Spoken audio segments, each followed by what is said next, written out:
So muli magandang gabi po sa ating lahat at tayo po ay magsishare dito po sa ating ginagawang daily devotion at nandito na nga po tayo sa Hukom chapter 21 at ang akin pong i-share dito po sa verses 1 to 4 po. At ang sinasabi nga po sa talatang ito, ikinuha ng mga asawa ang mga Benjaminita. Ang kalalakihan ng Israel ay nagkatipon-tipon sa Mispa at nangako kay Yahweh. Ang sabi nila, hindi namin pahihintulutan ang aming mga anak na babae na makapag-asawa ng mga Benjaminita. Pagkaraan niyon, pumunta sila sa Bethel at malungkot na humarap kay Yahweh. Hanggang gabi silang nakaupo roon at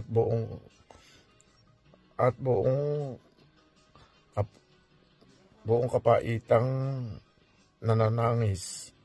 Sinabi nila, Yahweh, Diyos ng Israel, bakit kailangan pang mawala ang isa sa mga lipi ng Israel?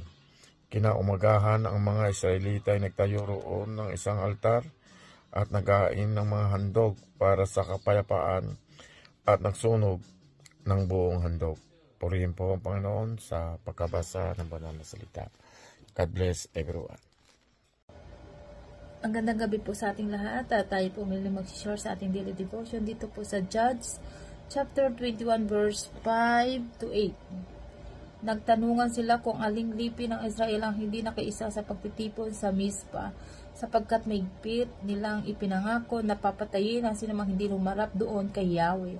Labis nila ikinalungkot ang nangyari sa mga kapatid nilang Benjamita. Ang sabi nila, ang Israel ay nabawasan ng isang lipi, saan natin iukuha ng mapapangasawa ang mga natitira pang Benjaminita. Sapagkat tayo sumumpa, hindi natin papayagang mapag-asawa nila ang ating mga anak. Sinabi nila, ang lipi ng Israel ay may isang angkang hindi humarap kay Yahweh sa Mispa. Nalaman nilang hindi pumunta roon ang mga taga Jabes Gilead. Amen. Magandang umaga po sa inyo lahat. Ang babasahin ko po ngayon, Hukom chapter 21, verse 9 to 11.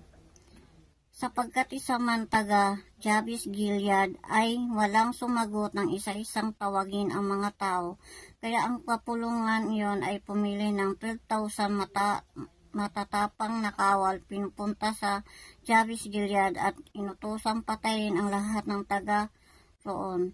Batat, matanda, lalaki't babae, ibang sa mga dalaga. Amen. Magandang gabi po sa lahat. Ang babasahin ko po ngayon ay makikita sa Hukom 21 verse 12 to 14. At doon nakakita sila ng 400 dalagang birhin at dinala nila ito sa kampo nila sa Shilo, sa Shilo, sa nasakop ng Kanaan.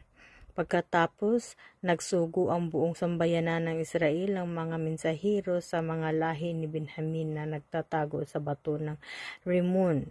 Sinabi sa kanila na ang mga mensahero naghanda ng makipagkasundo sa kanila ang mga kapwa nila Israelita. Kaya umuwi ang mga lahi ni Benjamin at ibinigay sa kanila ang mga Israelita ang mga dalagang taga Jabes Gilead, pero kulang pa ang mga dalaga para sa kanila. Yun lang po, purihin ng Diyos. God bless. Magandang gabi po sa ating lahat. Ang aking i-share ngayon ay makikita sa Hukom Kapitulo 21, versikulo 15 hanggang 17. Ito po ang sinasabi. At ang bayan ay nagsisi dahil sa Benjamin, sapagkat ginawa ng kasiraan ng Panginoon ang mga lipi ng Israel.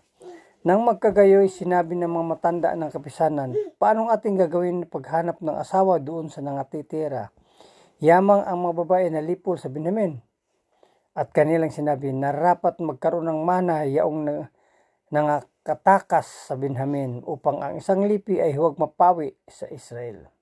Yun lang po, maraming salamat. Purihin ang Panginoon. God bless.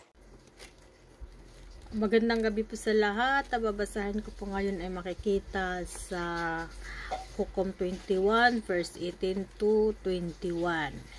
Pero hindi natin mapayagang mapangasawa nila ang mga anak nating babae dahil nakapangako na tayo na ang gagawa nito ay susumpain. Pagkatapos, naalala nila na malapit na pala tayong taunang pista para sa Panginoon na ginaganap sa Silo. Ang Silo ay nasa hilaga ng Bitel, sa timog ng Libuna at sa silangan ng daang mula sa Bitel papunta sa Shikem. Sinabi nila sa mga lahi ni Benjamin, magtago kayo sa mga ubasan at bantayan niyo ang mga dalagang taga-Shilo kapag dumaan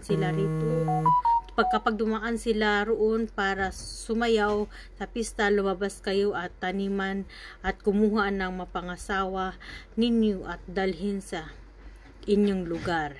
Yun lang po ng Diyos. God bless. Gandang pagpapalang gabi po sa atin lahat. Para po sa ating daily devotion, ang babasahin ko po ay matatagpuan sa Hukom or Judges chapter 21 verses 22 to 25. Sabi po rito, kapag nagrereklamo sa amin ng mga amin ang kanilang mga ama o mga kapatid, sasabihin na lang namin sa kanila na bayaan na kayo sapagkat kulang sa inyo ang mga dalagang nakuha namin sa Jabes. Iyon naman ay hindi masasabing pagsira nila sa pangako sapagkat kinuha ninyo nang wala silang pahintulot. Ganun na nga ang ginawa ng mga Benjaminita. Bawat isa sa kanila ay pumili ng isa sa mga nagsasayaw at tinangay. Umuwi sila sa kanilang lupain. Itinayo ang kanilang mga lungsod at muling nanirahan doon. Samantala ang iba mga Israelita ay umuwi na sa kanya-kanyang lipi, pamilya at ari-arian. Ng panahon iyon ay wala pang hari sa Israel. Ginagawa ng bawat isa ang lahat ng kanilang mga gustuhan. Purihin ng Diyos sa pagbabasa ng kanyang mga salita. God bless everyone.